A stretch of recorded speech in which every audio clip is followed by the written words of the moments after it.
noisy, we call them Chan-Chan? Chan-Chan. So we christened them this morning. They're called Chan-Chans. Woo! Awesome.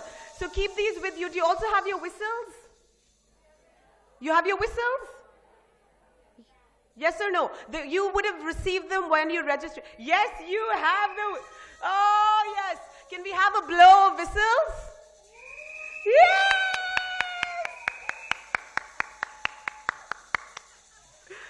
My name is Mansi. Fortunately or unfortunately, I'm going to be with you a lot this week, and I welcome my partner in crime, Manu Sandhu.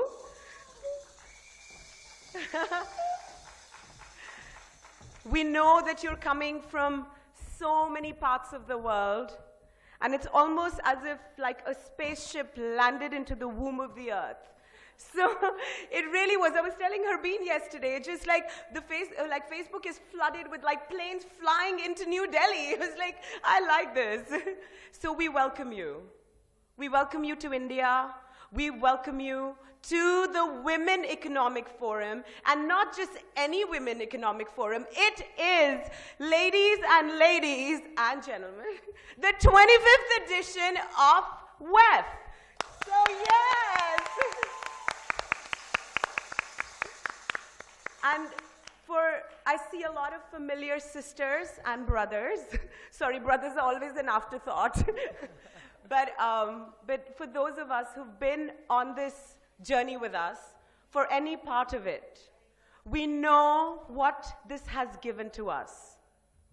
For some of you who are just joining us for the first time, you will see how this is going to fill your cup for times to come. But for those of us who've been a part of this journey, this like explosive roller coaster ride of emotions and kindness and humanity and utmost love, we know this has given us a new family. You know, in India, we call this Vasudeva Kutumb. Vasudeva Kutumb. The world is my family. This room is my family. So there is this bond, this connected thread, a sutradhara, that binds us all. And it originates right in this general direction, in this little corner. Thank you for the music, Bhaiya. But we have, you know, we've witnessed a remarkable shift from the I to the we. And it's been only 4 years, but it seems like multiple lifetimes, because we have been blessed to experience something so transformational across the world coming together as one family. Thank you, Manu. Mansi. Thank you so much. Again, welcome all to WEF. It's our 25th edition. A big round of applause for everybody that's here from all over the world. So WEF's 25th edition, which is a multinational platform enabling women and leaders from all over the world to expand their business. As you can see, you can do lots of networking in this room and also expand your business opportunities within India and the world. So mingle with each other, help each other, find each other's soul, and talk to each other. I think that's the best advice I can give you in the last 3 years that I have been a part of this platform. And over the last 4 years, we've been able to build 100,000 members. So a big round of applause for that. 100,000 members with WEF across 150 countries. Now, there is a very special mission that we're working on as well. It is to launch 1 million sisters to participate in the 2022 in India. So keep coming back. This is my 4th year, and I have not missed it. So again, welcome all to WEF. With that, we'll start our first session. Yes. Mansi, on to you. And it is my absolute honor and privilege to welcome on stage Dr. Harbeen Arora, the Global Chairperson of the All Ladies League and the Women Economic Forum, and the founder and director of Bio Ayurveda India. Ladies and gentlemen, we're going to have to make a little bit more noise than that. Just letting you know.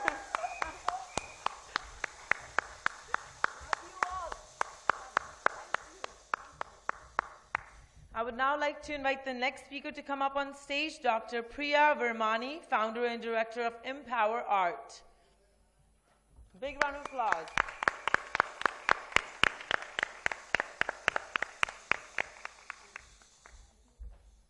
Next, I would like to invite Dr. Shruti Nada Podar. She'll join us in a few minutes. If I could have on the stage Anne Bigging. Please give a warm round of applause to Anne, the co-founder and managing director of Healing Hotels of the World and the Healing Summit. A journalist and a book author and a successfully... I know. Sorry? Yes, you're here. Welcome. Next, I would like to invite Vandana Manchandana. She's the Director in Projects for Horticultural Heritage Division from India. A big round of applause for Vandana. We are reimagining societies. And on that beautiful note, we're going to reclaim humanity with greater equity. And we're going to hear it from these lovely ladies. It is my honor to invite Dr. Harbeen Arora to please enlighten us with her presence and her words. Thank you, everyone. This is every time it's each edition, Mansi just mentioned, we are reaching a milestone moment of completing 25 global editions. And what started as a very small spark of sisterhood has now become this raging bonfire across the world, lighting up hearts and bringing hope and opportunities to so many sisters across the world. It's unbelievable. People ask me how I envisioned it, and I tell them very honestly, I didn't.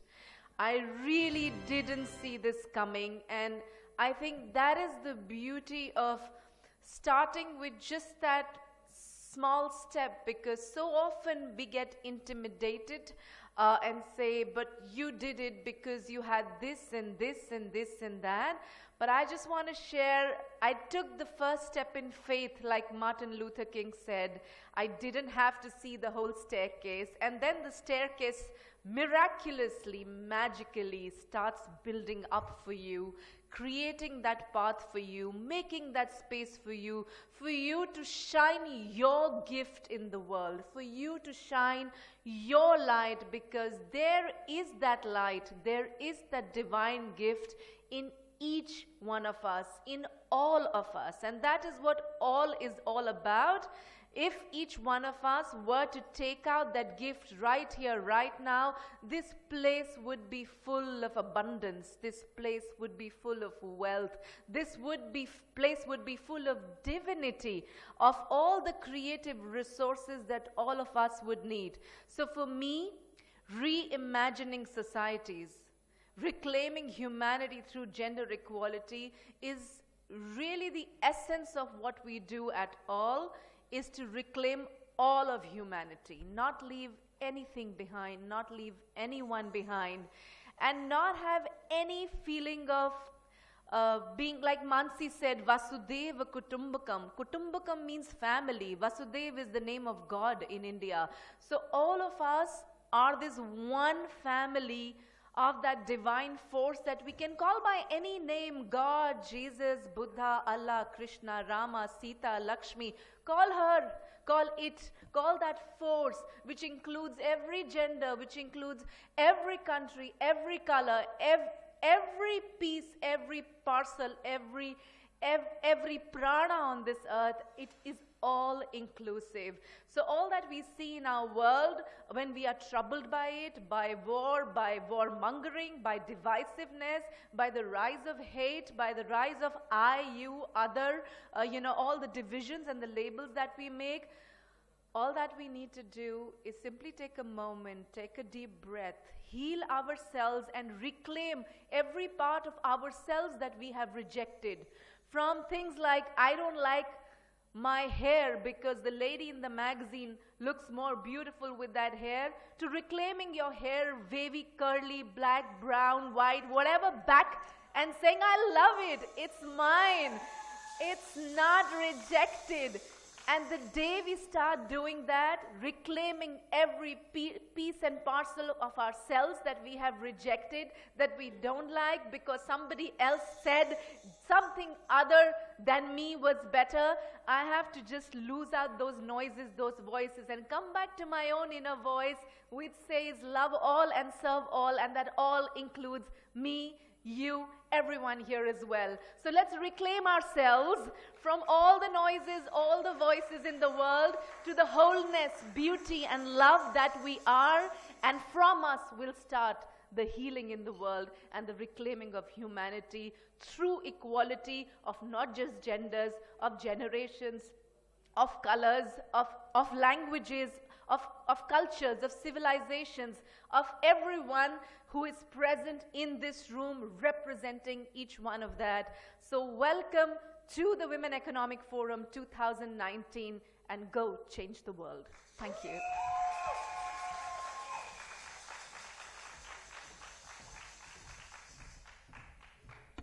That was absolutely beautiful, Harbeen. Thank you for always being with us and just giving us so much inspiration to grow each and every day. Even if I'm not there with you, I think of you and I want to do more and more and more, because I see you do so much and I have no idea how she does it.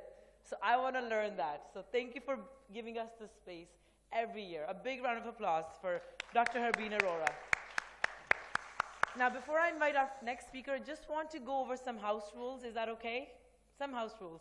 Now, each speaker gets about 4 minutes to speak on stage. We have our lovely lady here who's going to be ringing a bell at 3 minutes. That means you have 60 seconds to run from the stage and finish your speech.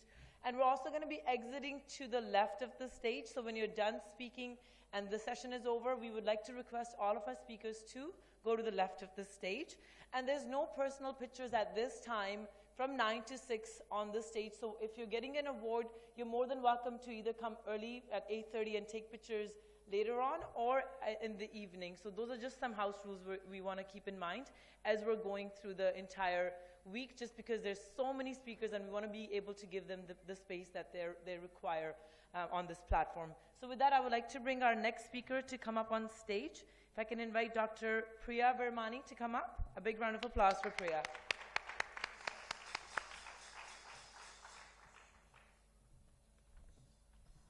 A magical morning to everyone. Thank you, Harbeen, for being the light. Thank you, everyone here, for being along the process of knowing that we have the humility of soil, but we have the luminosity of the stars. With that, I'd like to tail into the topic for today. So every 8 minutes in this country, a woman goes missing. Every 15 minutes in this country, a woman is raped. Every hour, there is a woman dying at the hands of her husband or her in-laws because of dowry-related issues. There are many, many fetuses that are female, not just in India, but around the world, that don't even see birth. Yet, the International Labour Organization says, even though when women come into the economic workforce, they face disproportionately greater abuse, the vulnerability of employment, their employment security is far less than their male counterparts. Despite all of this, when a woman goes to work, especially in developing countries, her proportion of the income that she brings into the family is far greater than that of the man. Just imagine a world, especially the developing world, if more women are integrated into the workforce, contributing more to their families, which means better prospects of education for their children and their offspring. The only way forward is a truly civilized world. a far more equal world. When we talk about women empowerment, I'd like to pause briefly here. Why are we even discussing this? Aren't women and men the same in their humanity and humaneness? Yes, we have different biological processes to bring to life. We have different biological roles ordained by nature, but that does not mean we are any less in the anger we feel, or the resentment, or the joy, or the upliftment, or the grief, or the love. So all I'd like to say here is that we require the same space of dignity. And women empowerment is only complete when we also meet male empowerment, because an empowered man is one who will flourish in seeing the women around him safe, secure, happy, and being their best selves. Thank you.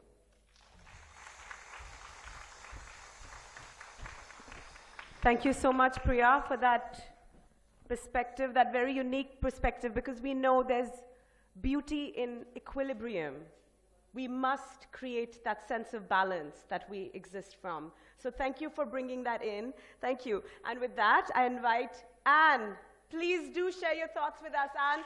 Let's welcome Anne once again. Coming from Germany. Yes. Yes. Over to you.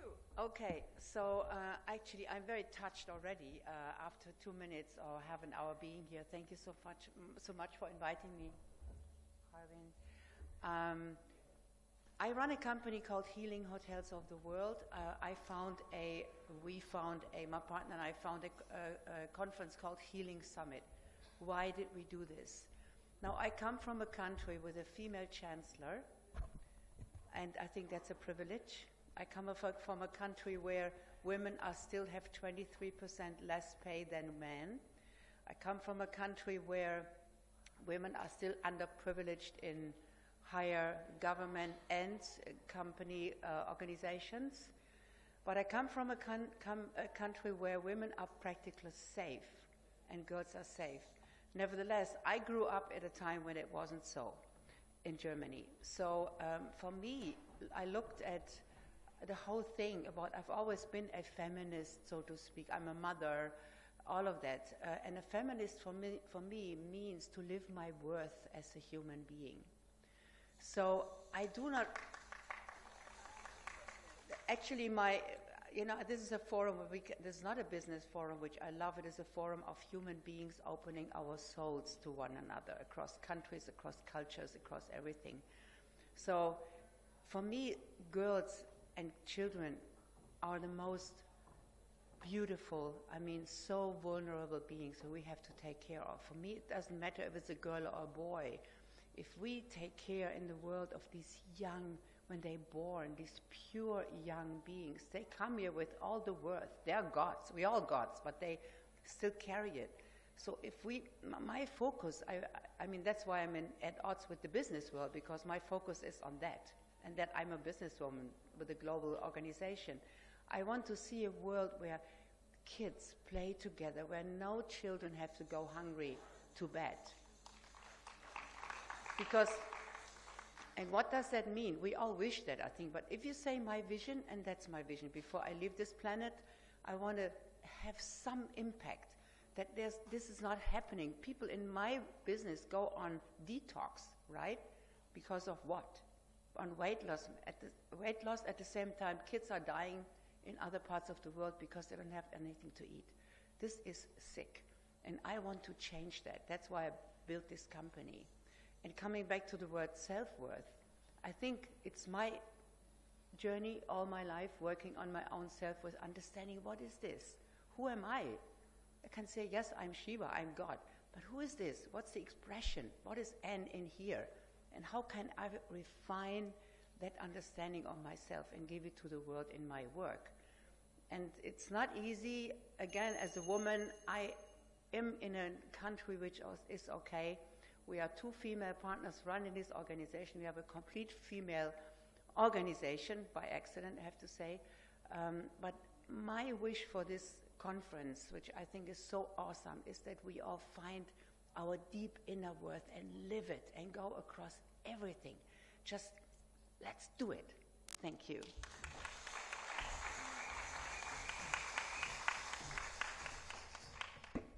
Thank you, Anne. We can see your spirit. I mean, to do something like this, you need a lot of courage and spirit and backing. And you just coming up on stage here and telling us about it, it's fantastic. Just the idea of this whole concept is amazing. So thank you for bringing this amazing, amazing concept into light. Next, I would like to invite Vandana Manchandana. She's the Director of Agricultural Heritage Division, India. A big round of applause. Namaste. I'm going to start by two things. One, I work with the architectural division of INTAC, but I'm not an architect. So there's women power for you. And I work with a lot of men who are very senior conservation architects, and I lead them, and they have to listen to me. So, you know, power. The other thing is that I hope you can't see my dark circles. And that's because of a product that I use, Biored product, which I got, and it's fantastic. So thank you, Harbeen, also for that. But today I'm not going to talk about my work. I'm going to talk about the moment in India we are going through elections. You know, we had one very strong Prime Minister, Indira Gandhi, a woman. Unfortunately, we still don't have a big representative body or lobby of women in our parliament. And I really, really wonder why. Is it because we as Indian women haven't pushed enough? Because I think it's these policy makers who actually control or govern how we live. And I really urge all Indian women here to join politics. Really, I think that is one empowering tool which we have not, in spite of having women ministers and a prime minister for many years who was a woman, we still are not, we are only 5% in the parliament. The other thing I want to talk about is language. You know, at least here in this country, there's many phrases referring to women and to men and the relationship, like hen-pecked man or husband. Now, what does that mean? What do you mean hen-pecked? I mean, hens anyway give birth, they bring the egg and the chick, and how, I've never understood that. Then we have another term in Hindi, which is called Sati Savitri. Sati means, it used to be a practice when women used to burn themselves, go on the pyre after their husband died. Now, is that a virtue? I mean, why are women, if a man or older lady calls, you know, says, he wants to be complimentary to you, she says, this lady is like Sati Savitri, you know. So, I mean, the whole connotation of language. So, I think we also need to change that. We have to kind of resist it or fight against some terms that are used. And the third thing that it came to my mind that I am successful and all of us are successful not because there's a successful man behind us, but there's a band of women behind us who lead us and who make us do what we can do. And therefore, I really feel let's just honor all of us because, you know, this is what makes us. Thank you. Thank you.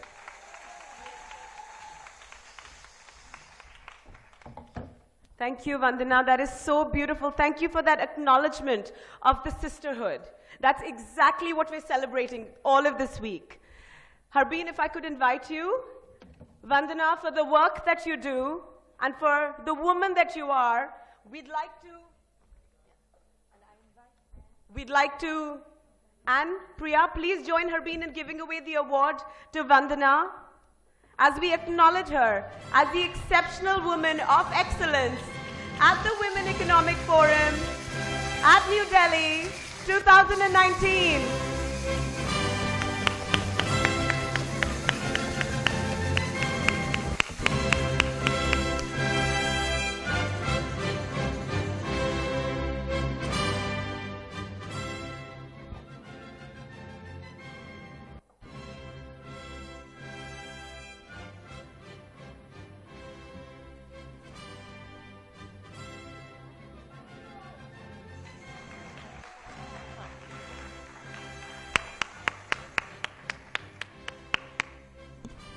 With that, we begin our next session. We know now that reimagination, what